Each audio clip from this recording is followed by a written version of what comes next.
Top secret documents at Mar-A-Lago were likely moved around and hidden from federal investigators who were urgently trying to get them back for months. That's the new and explosive accusation from the Justice Department in a court filing late last night.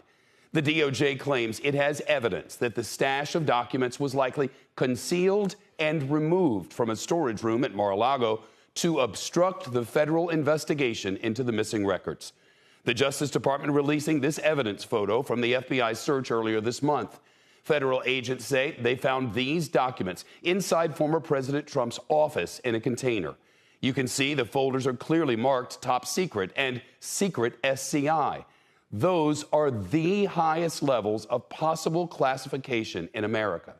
In other words, America's most closely guarded secrets. Some of the documents were so sensitive that investigators needed to get higher security clearance themselves just to look through them. According to the DOJ, Mr. Trump was under federal subpoena to hand over these very documents, but he did not.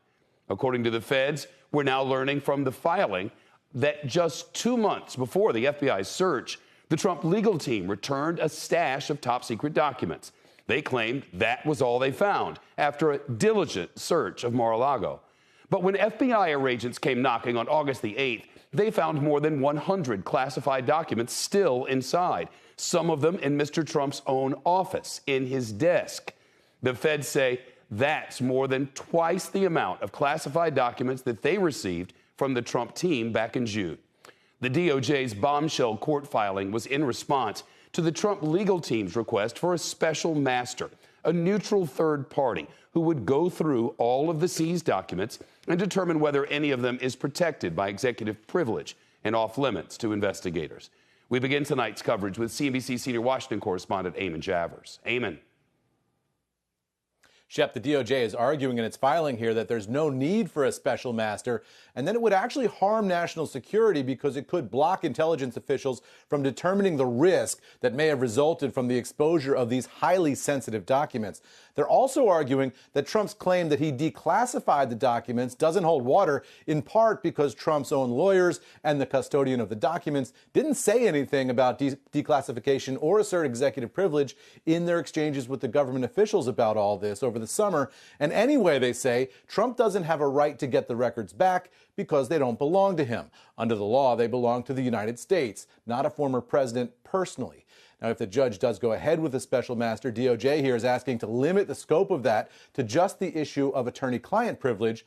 Now, this filing also puts Trump's legal team in an awkward position here. The DOJ says that on June 3rd, Trump's custodian of records assured the government in writing that Trump employees had done a thorough search for any documents and turned over anything that's applicable here. But it also says that Trump attorneys blocked government people from opening or looking inside any boxes in a key storage room back on June 3rd, so the government couldn't know for sure whether Trump was still keeping anything. For his part, the former president appears to be concerned about what the FBI photo that we just looked at implies about his record-keeping habits.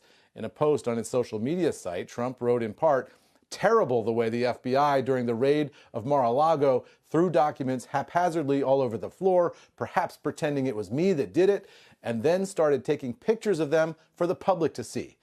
Now, Shep, the Trump team has until the top of the hour tonight, 8 p.m. Eastern, to respond to the filing. The judge will hold a hearing on all this at 1 p.m. tomorrow, and the expectation is a decision on that special master issue will come sometime after that, Shep.